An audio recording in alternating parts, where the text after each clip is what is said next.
This episode of Capes and Lunatic Sidekicks is brought to you by Tweaked Audio. To get awesome headphones, go to tweakedaudio.com and use the coupon code Southgate to get 30% off, free shipping, and a lifetime warranty. Or you can get there through the link on our website, southgatemediagroup.com.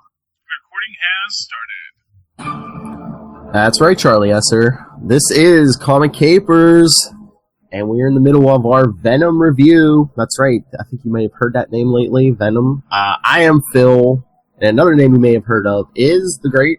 Hey y'all, it's Lil Hellfire. October 5th is drawing very, very close. The Venom movie. I know, and they couldn't make up their minds. Did I see that did they land on a PG-13 rating for Venom? They did. Good for my son who wants to go, but... Oh, I still wouldn't take them. It's going to be a hard PG-13, it looks like. Mm-hmm. Oh, they just made me say hard PG-13. I don't know how I feel about that. Hard. Anyway.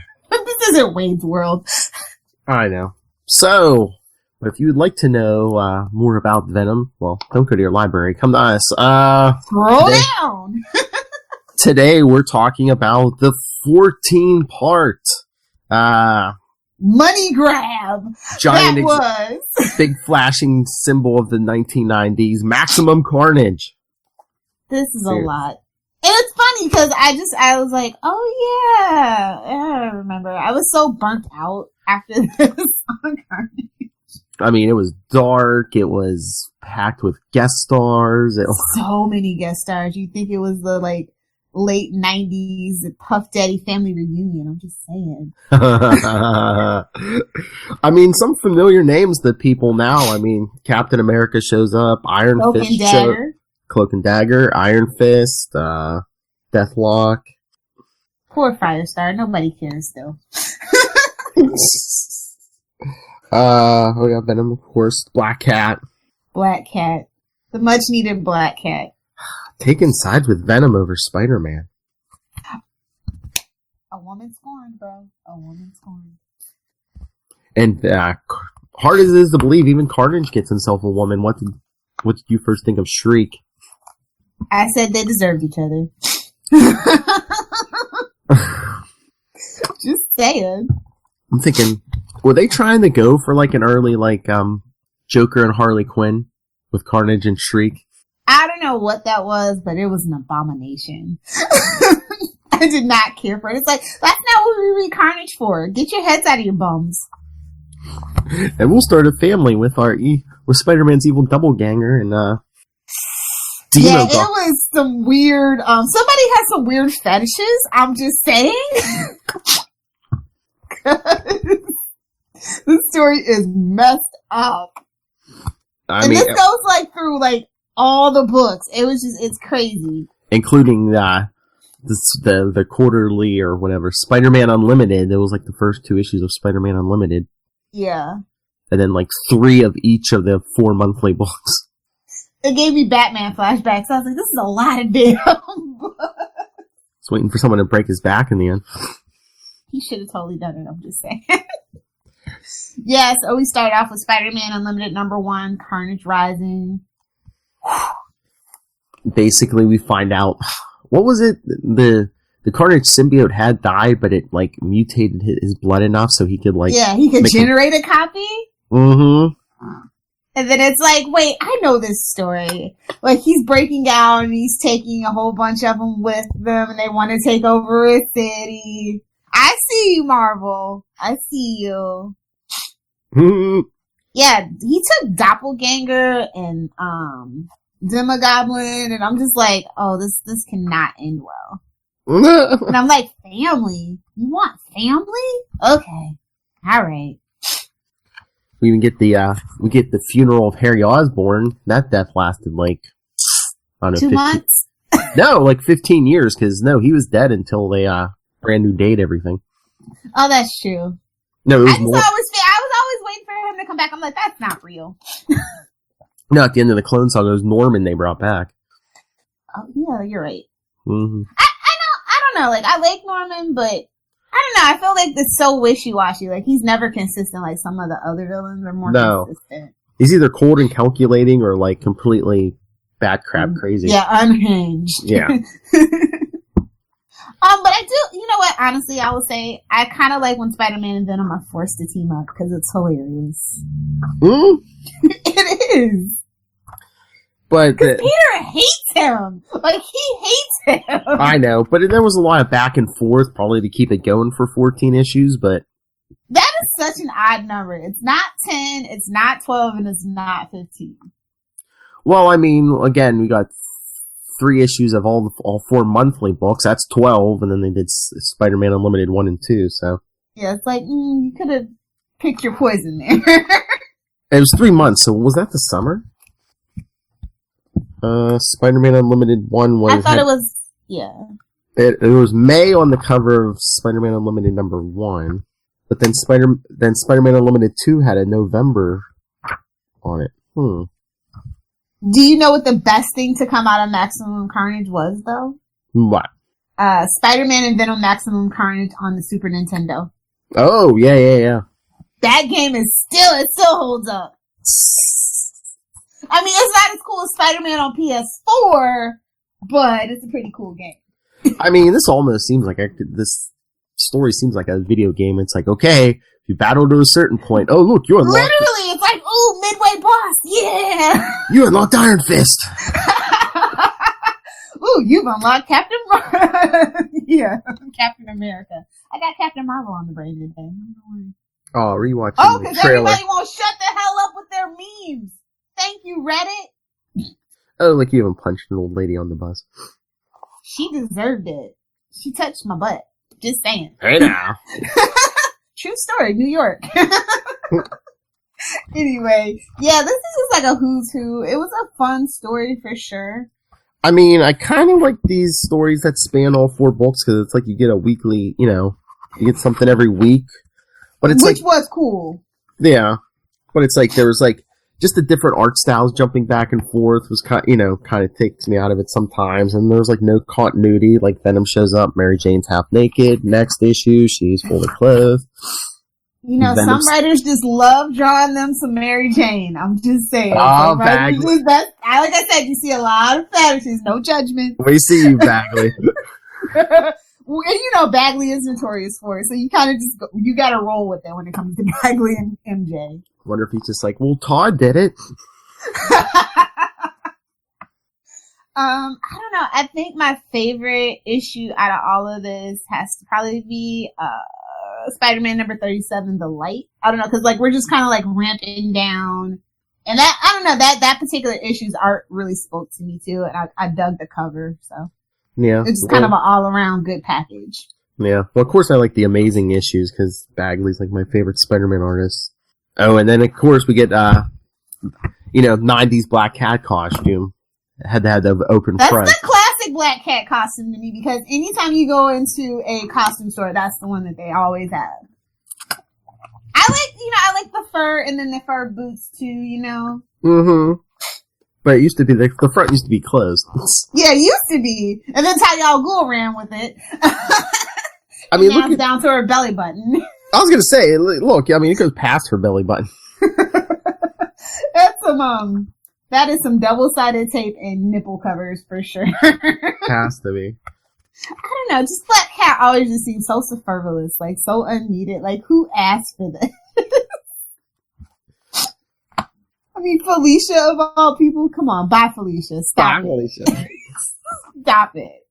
I mean, were they that desperate for female heroes when they were coming up with Black Cat? They're like, ooh. And he goes to her for help. I'm like, you can't go to anyone else for help. For Pete to be a genius, he really isn't sometimes. I mean, she's not that powerful, and 2, it's your ex, dude. Exactly. I mean, Hate in the Air is a good one too, by the way. What? Hate in the Air, what is that, Spider-Man number 36? That was no. Speaking of grudges and whatnots. Bad decisions. And then I guess it's just hindsight and everything because we know what's coming, but it's very weird Peter getting advice from his android father. Yeah. You know what? Every Spider-Man big event has to have that one thing where you're just I mean, okay. I mean, at the time, okay, he's getting, him and his father are getting closer. Then a couple months later. Yeah. Well, we all kind of we all knew something wasn't right with that, though. Yeah. So, it's like, Venom taking a little too much joy breaking in to get the Sonic Blaster. I don't know. Venom shined in this whole thing, though. Like, I liked Venom a lot more than I liked Pete. I'll just put it to you that way. And I think that happens a lot because, Peter is always just, like, so very, like, ugh, with Venom. But Venom's just kind of like, he's just this misguided schlub, kind of thing. Well, I think, Venom was like the poster child of the 90s, grim, gritty, anti-hero. Yeah. But at the same time, he had his own, like, yeah, definitely anti-hero. And you like his moral compass because sometimes it's better than Peter's. Mm-hmm. Just to be honest. I was thinking about this the other day. Is there any anti-hero who wasn't introduced, like, fighting a hero? Because, like, even Wolverine was, like, fighting the Hulk in his first appearance. There's only one I can think of. Well, that's... Who? Ghost Rider. Is he really an anti-hero, though? Would you call him a straight-up hero? No. But he doesn't feel like an anti-hero to me, either. Maybe because I find him... the old Ghost Rider, anyway, at any rate, is a little boring. And it's just like... Who, the Johnny Blaze Ghost Rider? No, not Johnny Blaze. Oh, okay. Oh, Dan Ketch. Yeah. Yeah, well, he was still, like wrapping people in chains and giving them penance there. And I mean, his own brand of justice, but it was kind of mild. Just saying. Nothing extreme. Good Lord. If I was an anti-hero or a vigilante, I'd be much more harsh than the Batman and Batman versus Superman. That's all I'm saying. These guys are powder puffs. Anyway, which one was your favorite issue, do you think? Like I said, I did like the Amazing issues just because of the Bagley art. I don't know, maybe Spider-Man Unlimited 2, just because it seemed like we were getting somewhere. Because like I said, a lot of that middle part was just... Oh, it was... a lot of back and forth just to keep the story going. Oh, I can't work with Venom and them. I can't kill. Wishy-washy. But I have to go see my family. But I have to get back out there. But I have to make sure my family's okay. But I have to get back out there. It was Mary Jane too whiny in this story. I mean, as much as I love MJ, let's just be real. Yeah, she was whiny. I mean, I get some of her gripes, but it's like, yeah, but if I sit on the side, clock can be right twice a day. If I sit on the sidelines, people will die. I mean, at the end of the day, really, who cares? So I mean, Pete has had that attitude more than once or twice. What? So the whole waffling thing is just like, just piss or get off the pot, bro. Yeah, every couple months he has to be reminded of great power, great responsibility. And it's like, you're not even a teenager anymore. Like, you're a full-fledged adult. Really, bro? Come on. Do we just need to get you a tattoo on your arm so you can just look at it so we can avoid it? He wasn't whiny. He was more whiny than MJ to me. I'm just saying. I know, but like, the city's in chaos, so Mary Jane decides to go dancing. I mean, you gotta blow off steam some kind of way. Especially if Pete's swinging through New York all times of the night, My husband's a swinger. Get some 90s Morbius. Oh God, I hope they don't make that movie. They are, though. Just wait for Disney. I know, it's like Sony. Sony's like, we get to keep the video game rights. You get no money off of it. I think that's the only way that would happen, because they're killing it. They want their own thing in the worst way, and it's just like... Well, it's not the worst way. You nerds can fight me. I feel like the Tobey Maguire Spider-Man movies are better than the DCEU. I'm not fighting you. I'm just saying, like, if they could just manage to just, like, pull their heads out of their butts and just, like, get, like, a good director and a writer team and just kind of fall back and trust in it, they can have some magic. Plus, it's like Batman, Superman. We already know the origin story. Don't worry about the origin story. I mean, look, that was one of the strengths of Homecoming. They didn't go to the origin story. Although they didn't mention Uncle Ben, which is one of my biggest gripes about that movie. Like, not even like, The tie scene would have been perfect. Yeah. Plot twist. Tony Stark's secretly Uncle Ben. And that's why him and Marissa Tomei's character have so much chemistry. Oh my. Anyway. No, I heard Aunt May's going to get one of those new series like Loki and Scarlet Witch. With Marissa Tomei, I'll watch that. I love me some Marissa Tomei. I'm just lying, but they should. And call it Petition! Call it We Queen. get Ralph Macchio as Uncle Ben in the flashbacks. So we can have a My Cousin Vinny reunion. Call it Queen of Queens. Ooh. Well, if that's the case, then we kind of have to get Leah Remini. I'm just saying. You know, they do kind of look similar if you squint. So, anyway, back to the story. You know, this is like a huge event. There's another event, though. I always get this confused with, and I can't remember off the top of my head. Was it a Spider-Man one? No, it wasn't. It was one of those, like, other storylines or something like that. What, around the same time? Something. No, not around the same time. Oh. But I was just like, when I think of it, it's just like, oh, no, not that one, the other one. So I was going to say, I think there was a Maximum Clonage during the Clone Saga. Yeah, I think that might be it. Which we'll kind of sort of get into probably, I'm sure. Nah, we'll be before that. No spoilers. Overall, look at this event as just a pure bona fide cash grab. A B+. I'll give it a B. Yeah, I mean, that's generous, because, yeah, this was pure. It was fun, and it's like a who's who of people that you don't care about, but they made it interesting. I mean, come on, Deathlock Firestar, let's just be honest. Let's go get him, team. That is the worst ragtag team I have seen in a while. I know, I was like, wait a minute. Like, you got Cap. You don't need anybody else at this point. Well, I guess they wanted like a team, but you know, you can't go that team is, yeah. But you can't go too powerful because then it's like, well, why can't they take out Carnage in 2 seconds? So. Well, see, a lot of those heroes too, like, I don't know, like, I feel like they could have delved into the dynamics a little bit more. Like, that, when you have a team, I feel like when you dive into the dynamics, and that's a little more interesting than just always like, hey, punch them up, big, rowdy, you know, smash pages. You had 14 issues. You could have got into it a little more. I think a lot of the time, especially back in the like 90s, early aughts, like people didn't think that, the writers didn't think that people cared about that, but they do. Yeah. And you know why we got Firestar? Johnny Storm was busy. Ooh, I mean, is Firestar really the poor man's Johnny, though? I don't know. Well, I guess in a pinch, at that time in the New York tri-state area, it's like, okay, well. Oh, yeah, true, the tri-state area, because we hardly ever leave unless we're way on the other side. Especially in the 90s, yeah. Yeah, that's true. They have a very limited pool. Although it's not limited, everybody lives there. Yeah.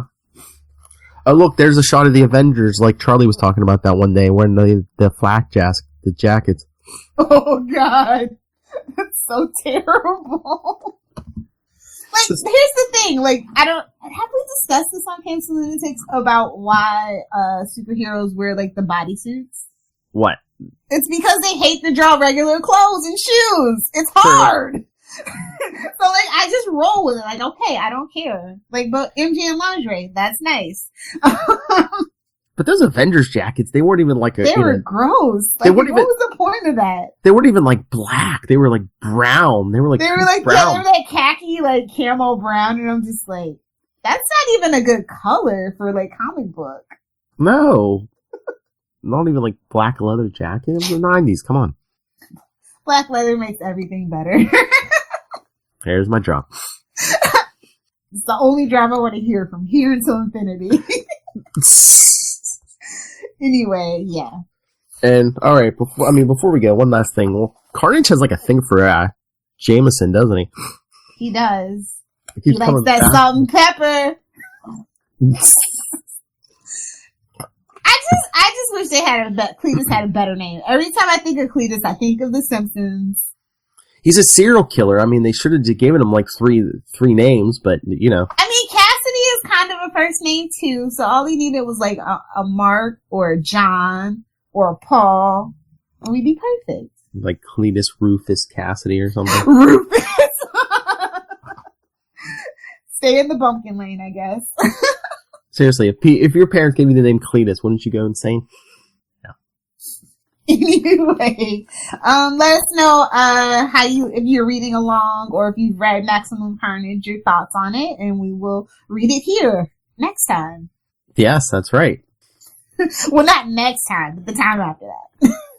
Yeah, send them in. I mean, we don't mind reading mail. Let us know you're out there. I mean, we see the download numbers. We know you're there. Stop lurking. Creeper. So yes, anyway, next episode we're going to be I finally found a way to trick Lilith into doing a story from the clone era. Oh, the clone era and an issue of What If. Yes. That's right. All right. I'm only here for the What If. We all know. Such a fun date. Anyway. I am. Ask 102 people. Whoa! Anyway, email us, capesandlunatics@gmail.com. Follow us on Facebook, Comic Capers, @Comic Capers, Pod on Twitter, and the voicemail, 614-382-2737. That's 614-38-CAPES. And Lilith, where can lucky number 103 get a hold of you? If your nerds want to fight me or find out the best places to go on a date in Tampa, @Lilith Hellfire. Anything related to Smallville, Superman, Supergirl, swearing, hit me up at Save Me Podcast, Facebook, Twitter, Pinterest, and Instagram.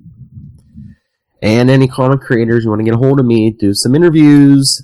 NightwingPDP@gmail.com. On Twitter, I am @NightwingPDP. Yeah, scroll down and listen to our Fabian Nisaiza interview, which they brought up and were raving about on the Into the Night Moon Knight podcast just this last episode. Fight me, Moon Knight nerds! And my episode's going to be coming up soon. Gotta hear those books you'll take on a deserted island, Phil. That's right. I'll take books, you take booze, you know. Alright. Screw you. I'm taking a book on how to build a boat. Like you leave your house. Anyway, thank you once again for joining us for Comic Capers. Remember, next time, Venom, Ben Reilly. And that'll wrap it up, right? Because then it's the movie review. No, I thought we were going to review some of the current stuff. Okay. I mean, I can do Venom all day. It's more interesting than Pete sometimes. I'm just saying. You and Tristan Esser. Eventually we will get to we are Venom.